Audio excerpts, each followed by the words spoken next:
What's up, guys? This is Brave, and I'm back for a review of Love and Hip Hop Miami. You guys, we are back for another season. This is season 6, episode 1, I believe, and let's get right into it. One thing that I want to point out about the Miami cast is that they don't really mingle together as much as like Love and Hip Hop Atlanta does, and I feel like that definitely sets them apart from each other. Because we never see like the big group outings, you know what I'm saying, on Miami to where all the cast is there. But we see that so often on Atlanta. But let's get right into this season. So, Trick Daddy. This man has waited, I don't know how many years, about 30 years, to get these gold teeth out of his mouth. So, according to him, he is ready to be a different type of hoe. And now he wants pearly white teeth. Good for you. Now, can you get the rest of your body and face and everything under control, sir? And take your lupus medication? Let's do that. So, out of nowhere, here comes Safaree. I said, what is happening right now? Because Trick Daddy and Safaree, I don't see where they collide. You know what I'm saying? But Safaree, he comes so that way he can drop Trick Daddy off at home because, you know, he's just had surgery on his mouth and I know that man is in pain. I mean, he probably high on the drugs, you know what I'm saying, because they put you under or whatever, but I know that can't be exactly comfortable, you know what I'm saying, but Trick Daddy is asking questions. I'm like, you just had surgery on your mouth. How are you talking? Nonetheless, he look at the car that Safaree is driving. Safaree is driving a truck, right? Like a pickup truck, whatever. Or like a, what is it? F-150, whatever. And he looks in the back seat. He said, I see you got 2 car seats. And Safaree like, yeah, because I got 2 kids. He said, well, where the twins gonna go? Because we know that Amara, she has 2 twin daughters. Now, according to Safaree, you know, they're just friends. There's nothing going on with him and Amara, all this stuff. Yeah, okay, sir.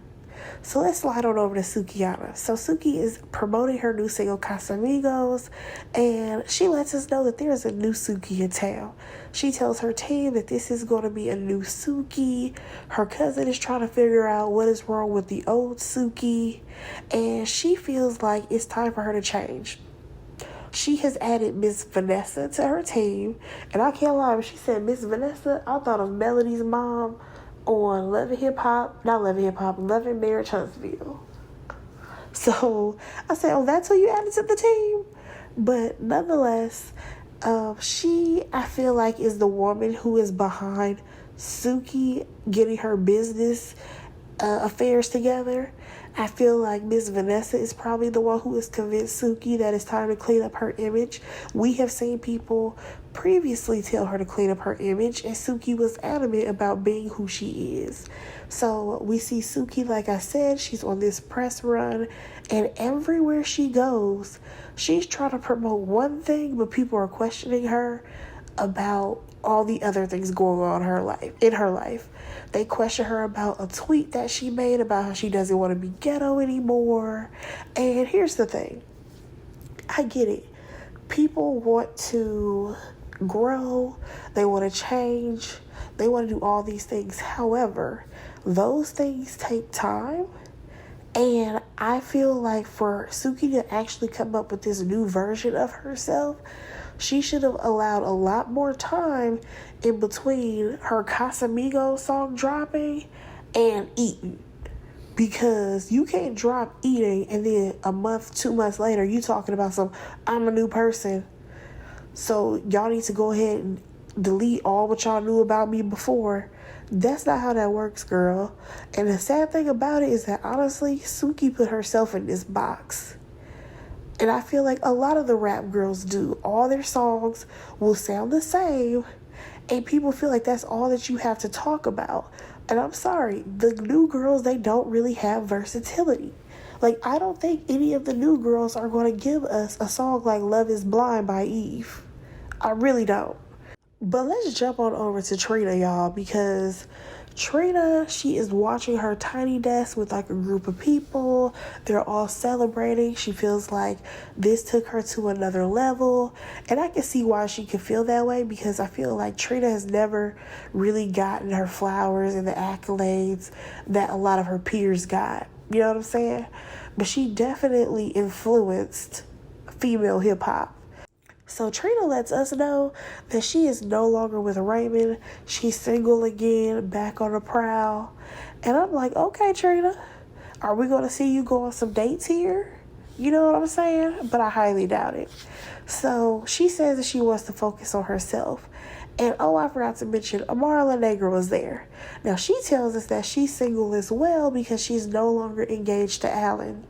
Y'all, when was she engaged to Alan? I really don't remember that. The only thing that I remember about that man is the fact that he's from the DR and he was never around when she had those twins. That's all I got. So here comes Bobby. You already know, if we see Trina, we gonna see Bobby following not too far behind. He talking about how, he's single as well. And I'm just like, who asked that question? And we see him talk to Miami Tip. Now, I feel like we haven't seen Miami Tip in a while, but Bobby basically brings up the fact that Suki is going to be having an event for her new music video that's dropping. But in his confessional, y'all, he was going in on her. So it was clear that Bobby and Suki, they weren't feeling each other.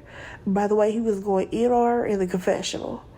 Like, even though she wants a new image, he feels like she's not sophisticated enough and that she's supposed to be in that ghetto ratchet lane. And here's the thing, I cannot lie. I feel like it's going to take a lot of convincing for Suki to try to pull off the sophisticated, lane that she's trying to go into. I mean, I think it's possible, but it's just going to take some work. So, Miami Tip, she used to work for Suki or whatever, and she tried to tell her to clean her image up back in the day, but Suki wasn't listening. So she basically is like, listen, I wish them well, I wish her and her team well, and we're gonna let that be that. So now we have Bobby talking to Amara, and he tells her that the word on the curb is that she's with Safaree. Of course she denies it, but he's like, listen, if you are with him, he don't have the best track record, and you probably gonna get played. Now, he's not lying, because Safaree, he does have a tendency to play women. However, my real question is, what happened to Amara Negra's career? Because talk about a bag being fumbled. To me, Amara, she fumbled her career because she had so many people's support after that first season, and those girls were talking about her and her being Afro-Latina. She had so much support at that time and never dropped music that went anywhere. Then she started chasing after some man in the DR, had twin babies, and now she playing with Safaree. Girl, what happens to the music? Please go back to that. But let's go ahead and go to Ray J, y'all. He is back, but he's living in Vegas. Now, I'm just like, why are you on Miami then if you're living in Vegas? So we learned that Princess now has a gambling problem, and she is obsessed with poker. So while, he's out with the kids or whatever, he's trying to call her, she ain't answering. He ends up dropping the kids off at Princess Mama house because she live out there. And, I almost forgot. Ray J, he actually went to go see Trick Daddy because Trick Daddy was doing some type of hosting or performance at some rundown strip club in the middle of Vegas. And I mean, it looked atrocious in there. So Ray is telling him how, he basically needs to get back to Miami because Princess has lost $1.2 million playing poker. I'm like, that is crazy. That is so much money. That doesn't even make sense. Like, she has lost so much money and she's still trying to keep going. But we'll get there. So now we have this cringy scene with Amara and Safaree making out. The rumors are true. She's dating him. Good for her, I guess. Now, she's telling him how Bobby was questioning if she's in a relationship with Safaree. And Safaree feels like, listen, I'm not the person that people try to make me out to be. And she ends up inviting him to her daughter's birthday party. And she feels like she's still scared of what people will think. And I'm just like, Amara, you are a full-grown adult. At the end of the day, if you want to lay up with Safaree, that's your business, girl. Like, what does anybody want to do to you? The only thing that you're going to hear is what people on the internet have something to say. Oh, and also, Erica Mena might try to fight you at some point, because we already know how she acts a fool whenever there's any mention of Safaree in the media. But that's the only thing you need to worry about, girl, really, is Erica. But let's move on, because we got to get to Princess and Ray J. Ray is out here on the hunt for Princess. I mean, he's searching through Vegas like he's searching through crack houses, trying to find her in somebody's casino. He finally finds her. Now, he's trying to talk to her on the low, but she ain't trying to hear him. She is not trying to move from this poker table. So he whispered in her ear like, listen, I need to talk to you, and you don't want me to turn up in front of these people. Oh, she got her ass up. She definitely got her ass up. Now, according to her, she's gearing up for a poker tournament, and this is a sport for her. Like, she is so adamant that she has to train for this, and she needs to be there for like another 6 hours. Ma'am, you sound crazy. You have 2 children that are under the age of 5, and you want to sit up here and play poker all day? You sound crazy. So Ray is like, listen, you don't want to spend time with me. You would rather, spend time surrounded by all these men playing poker. And for some reason, she feels like, okay, but, you're only doing this because this is something that I want to do, and this is my thing. Ma'am, you lost $1.2 million. $1.2 million? Are you crazy? Then come to find out she's only been playing for 5 months. You've been playing this game for 5 months and you already lost $1 million. You need to go take a pottery class. Get you another hobby. Because this ain't working. Go make plates by Princess. Because you playing poker? Absolutely not. So let's jump back to Amara and Agra. So we get to the twins' party, right? And this party is all about Amara. This party has nothing to do with the girls, okay? We see Shay. She's there with her baby daddy, Fabo. The man that she hid the whole time that she was pregnant, wouldn't even tell her mama who her baby daddy was. Now he has time for the show. Now, she says that she's been on and off with this man for 10 years. I'm like, 10 years and you still playing with him? Let that man go.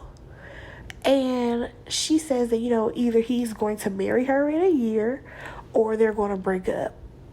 Y'all, I don't know if it's been a year, but somebody check in to see if she's engaged yet. Nonetheless, they talk about Amara and Safaree, because Bobby done showed up. So Bobby and Shay are talking about it. And Amara comes out there with the twins. A real grand entrance. Then she decides to give a speech all about herself. I'm like, girl, this was supposed to be about your daughters. You didn't even mention them. Then out of nowhere, Safaree jumps on the mic.